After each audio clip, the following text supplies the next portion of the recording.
Hi guys, welcome to another one of our Q&A tip sessions, whatever you want to call it. I think it's number 6 actually at the moment, which is cool.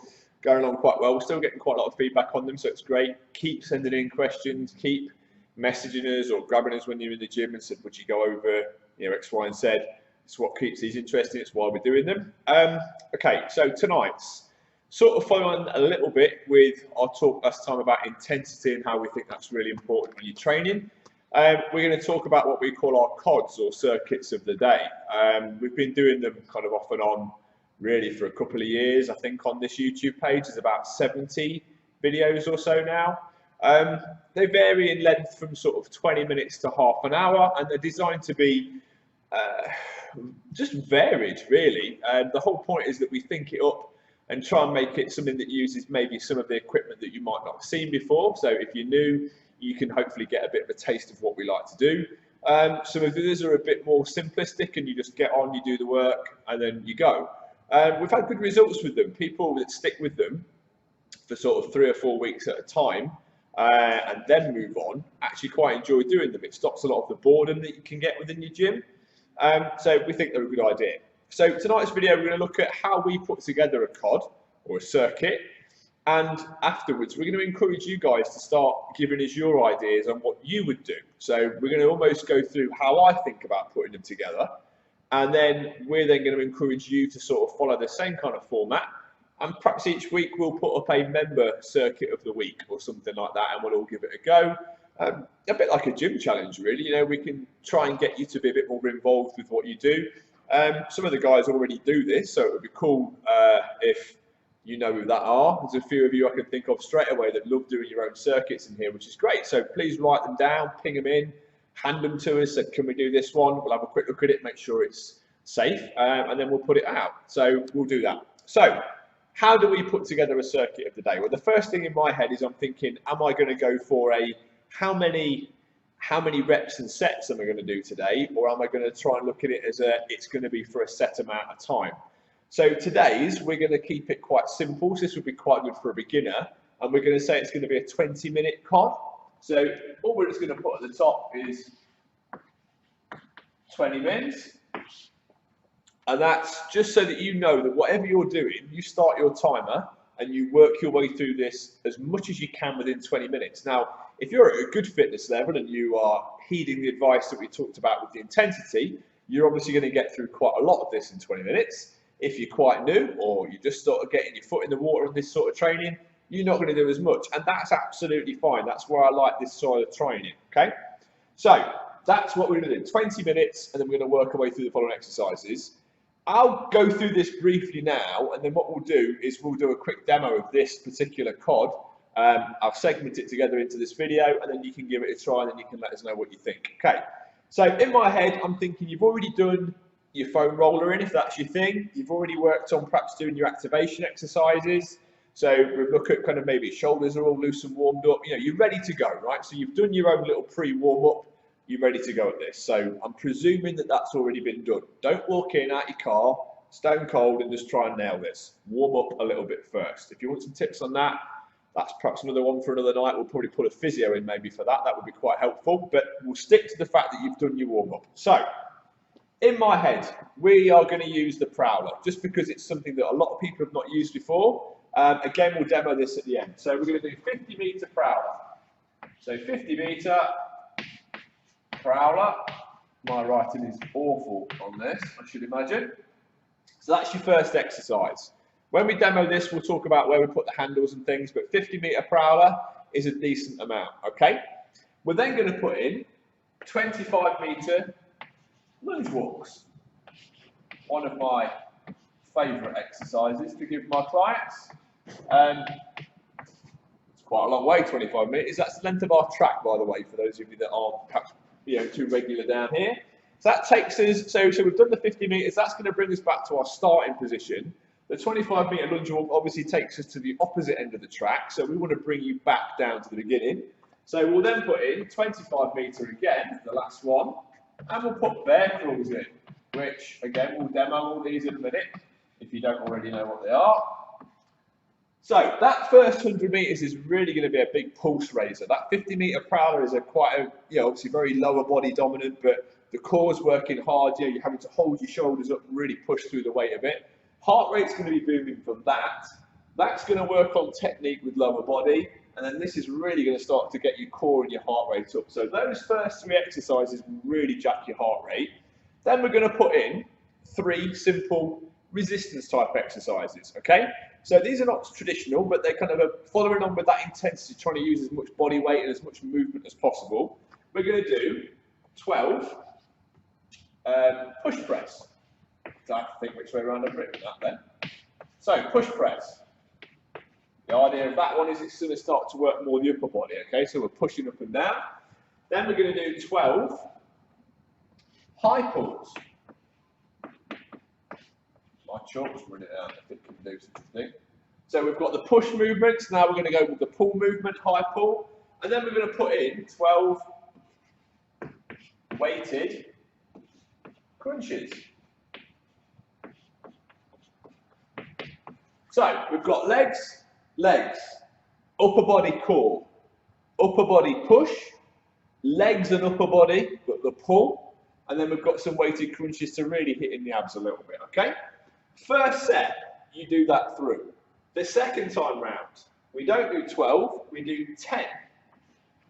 Third set, we do 8. Fourth set, we do 6, then 4.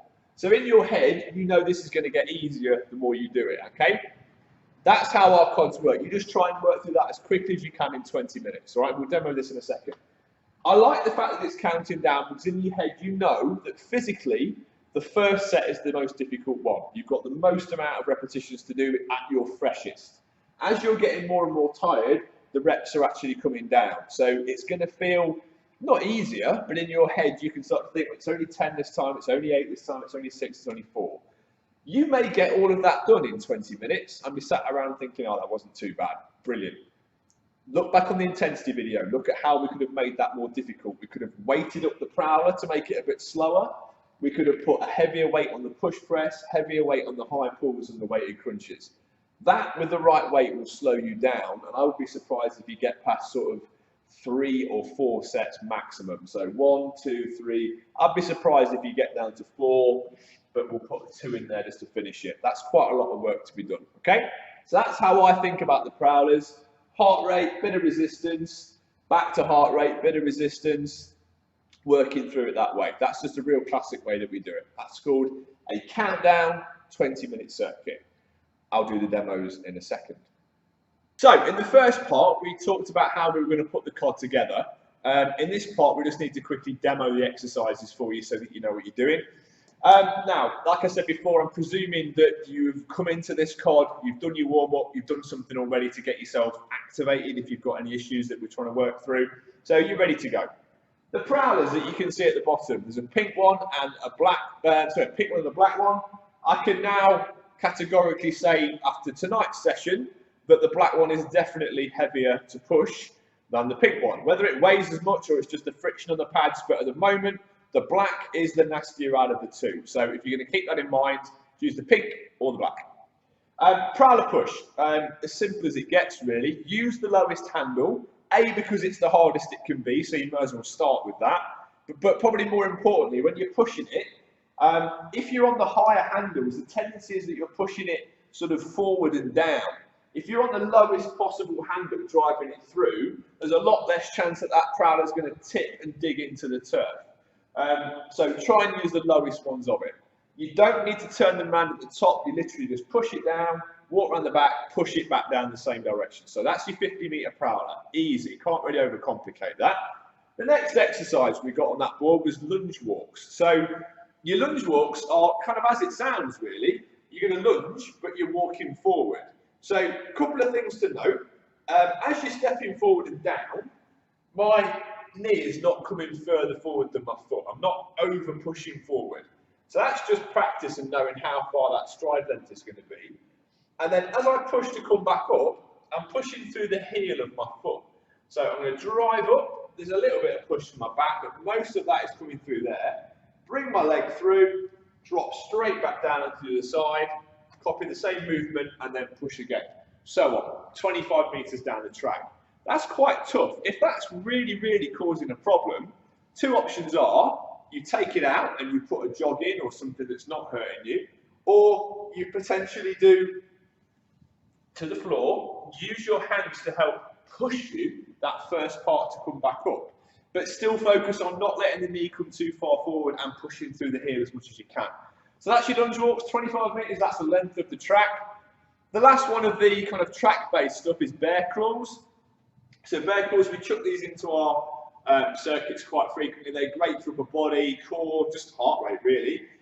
It's as it sort of sounds. So you're in this position, you're going to get relatively low. Hands and feet are working together to just crawl your way along the track. You can make that fast or slow, it's up to you. Try to stay away from keeping your legs sort of really stiff and just making it a hamstring stretch. So try and get your butt down quite low. So that's your bear crawls. So the 50-meter prowler takes you back to where you started. The lunge walks take you that way, and the bear crawl bring you back to where the prowler is and where your resistance piece of equipment will be for the next part. You could use barbells, dumbbells, whatever for this next 3 exercises. I've chosen a kettlebell just because it's one piece of equipment. It lends itself quite well to the high pull movement, and you're not kind of hogging kit. You don't really need to be using much equipment for this circuit, so it works quite well. The first one we're using is the push press exercise. So you're going to bring the kettlebell up, doesn't matter how you hold it. I tend to go underneath for that part for this exercise, and I'm going to drop my legs slightly and then push with my whole body the kettlebell up. So it's here, push and back down, push and back down. A great way to know if this is the right amount of resistance is if you can stand there and just do this for your 12 reps, it was probably a little bit too light. The point of a push press is that it's requiring you to sort of, and then use your whole body to power that movement up. So I would look at that as you kind of, that's your set point to the rest of the exercises. The next one, high pull. So kettlebell starts between my feet, toes pointing slightly out. I'm going to drop my knees out to the side as I squat down, and then I'm going to powerfully squeeze my butt and then stand and pull the kettlebell at the same time. Let it drop back to here and then go back to the squat. So it's powerfully up, control the movement, back to the floor. Power. Remember last week we talked about the intensity of a movement? It's the power from the floor that's going to make your heart rate go up. And then the third and final part of the resistance is weighted crunch. Now, this is the one that you're probably going to get wrong, or the one that you're going to see people doing wrong the most. And all I mean by that is, don't use the resistance as your helper. So you'll see people throwing it back and then rocking the kettlebell forward to help you come up. Try and think about pointing your fingers to the ceiling and just squeeze it and back down. So, and back down. So the kettlebell's more going straight up and down. That's all it needs to be. If you start rocking it, momentum's going to help you go a lot further. Okay? That's the exercises. Simple. So, put them together, see how you get on. Set your timer for 20 minutes. Give it a try. If you're new to it, don't worry about how many that you do. Don't worry about how much resistance you're using. I don't even care if you don't use a resistance to begin with, but give the whole session a bit of a try, see how you get on. To make it harder, followed on from the intensity stuff we talked about, the simplest way, just make that heavier. You know, the heavier that's going to be within your own safe parameters, the harder you're going to find that. And if that means you need to use a barbell for the push press, then so be it. But I think a touch of weight on the resistance on the prowler, holding that weight during your lunge walks. There's lots of ways to make it a little bit harder. But for now, just see how many times you get through that. We'd love you to have a crack at that. Let us know how you get on. It's written on the board, ready to go for tomorrow. Obviously, you've got these demos. Post your times, you know, scribble them on the bottom of the board. It's not a competition. We don't sit there and kind of go, this is what you should do, this is what you're trying to beat. But, you know, it's nice to sit there and think, I did X amount of sets in this. The way we do the progress for the CODS quickly, without starting to waffle because I know it's late, is we actually have something called a COD progress sheet that we print off and give to you. The idea for me would be if someone comes in and trains maybe 3 times a week, they pick 3 separate CODs, and then they do them for 3 to 4 weeks. without changing, and then they change the whole lot in, then they just pick new ones. It works really well as like a mini program. If you're quite new, this induction thing works well. And the progress sheet, the first week you do this, you're kind of playing with the weight. You don't know if that was heavy enough, if it was too light. Did you go out and then run out of gas too quickly because you were too hard at it? So things like that, you're going to know on the first week. So the first one's a bit of it's going to feel like a workout, but not particularly 100%. Week 2, week 3, and week 4, you can actually progress everything, try and do it faster, a bit more powerful. Can you get some more resistance done? Did your heart rate peak a little bit higher? All these things can be written in there so they become a bit of a mini program. And then when you chat to us about, I'm trying to do this or I'm trying to do that, we can look at those progress sheets and say, okay, well, you're doing really well at this sort of stuff. Why don't we try you down this sort of route for a little while? So you can just talk to us about that. We've got a PDF that we can email out so you can print it off, or we've got some printed off here. Just grab one next time you're in. I think that's it really. Make sure you have a good cool down, bit of a stretch off when you finish, like any training. Any questions and queries, post it in the comments of this, or just drop us a quick message and we'll take it on from there. We'll go into putting these CODS more into programs in a different session, but if you've got any questions relating to that you don't think we've covered, please just ask away, okay? Look forward to seeing your suggestions on what could be your circuits of the week. Just really quickly ping those in, use some of ours as templates, jot them down. There's 2 or 3 of you that I'm thinking of straight away. Give them I'll do the filming. If you want to come and film it with us, brilliant. But if not, I'll do the filming of the demos for you. We'll get it up and we'll get the members actually trying your circuits. Okay?